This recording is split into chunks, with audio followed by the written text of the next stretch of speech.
Okay, so we still got to get a run for Group B from Sam Gray, but he may not. He's set himself a pretty quick time already, so they may not complete Qual 3.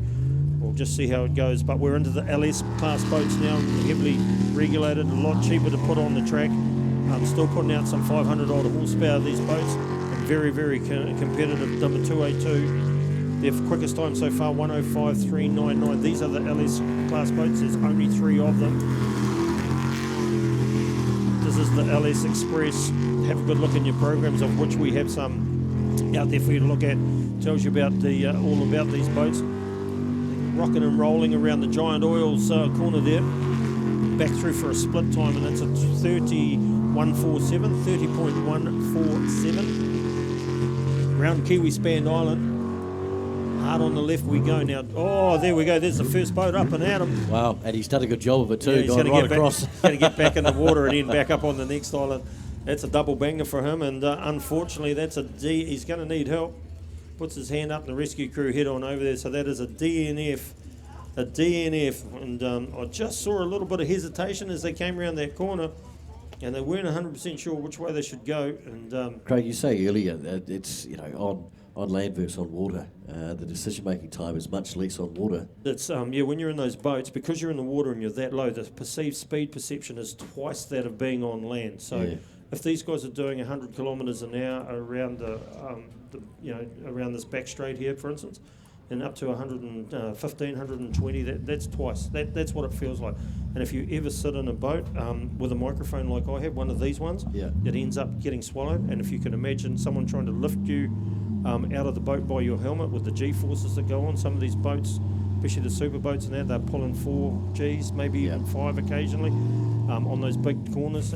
There's a lot of things can happen to the top 2 inches, and a bit of brain fade and all sorts of things. So we go now to once again to the LS class. Dylan Edhouse, Liquid Addiction, and Debbie Edhouse. They come from Ofongo, up there just north of National Park, just south of Taumarunui. Great little community up there. But yeah, there's you only have that split second. You can't second guess yourself. It's got to be instinct. You've got to have learnt the pattern. And I've heard that one of our drivers has actually mowed the pattern into a paddock and drives it side by side around it for the last week, so that they can remember it. So I heard that last night, and then I've heard it again today. So well, it's quite often you hear all about the preparation of the boat itself, but not necessarily the preparation of a driver and the navigator, right? So that is equally as important. Yep, definitely. They spend a lot of time studying the rotations.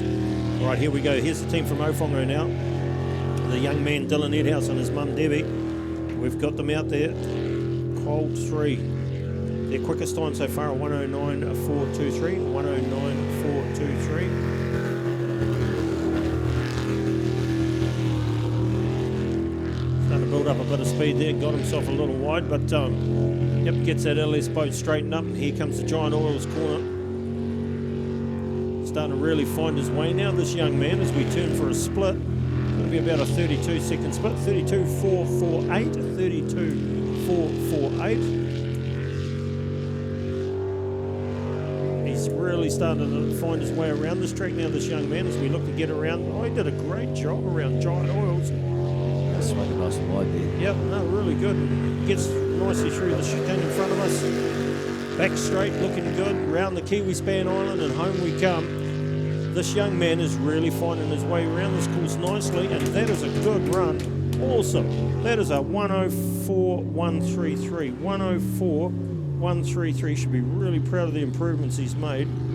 His times thus far, look at it, there's 123, 109.423, and 104.133. So consistent improvement. Yeah, definitely. And he's got a little bit more. He'll get sub ones. Number 1 NZ in the LS class. John Very. And Layla Burda.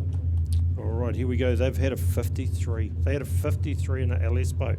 53.733 is their quickest time. John Very, he's a hummer. He knows only one speed, and he has the confidence to control the horsepower that he's got, and he's got the setup in the boat that he needs to have. And look how flat it is around the corners and sitting nicely in the water.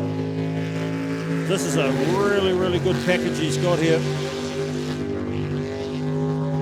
Just throws it around. This is good driving. really good driving. 53 is where he was. He's got that Chevy LS3 Chevy V8. What a split, 26.034. Yeah, I missed that. I was too busy watching how good he's driving. But here comes the Giant Oils corner that's caught a few of them out, and he's through there nice. Oh, that's smooth. Yep, we're looking good here. We come down with a 42nd second split, and he's kissed the island around there and cut the corner. Kiwi Span Island is where he's building up speed to come on home, and the hard left-hander, we're going to find a really good run for him. 53.327, 53.327. He's taken half a second off the run that we thought was great. 53.327. You'd have to back him to win, wouldn't you? Well, clear leader at this point. Just fantastic. And, you know, like you said, everything on that boat setup looks perfect. Sitting well on the water. He's handling the corners brilliantly. Absolutely nailing it. Okay, so we're going to go to the Sprint Tech boats now, the Sprint Tech Group A boats.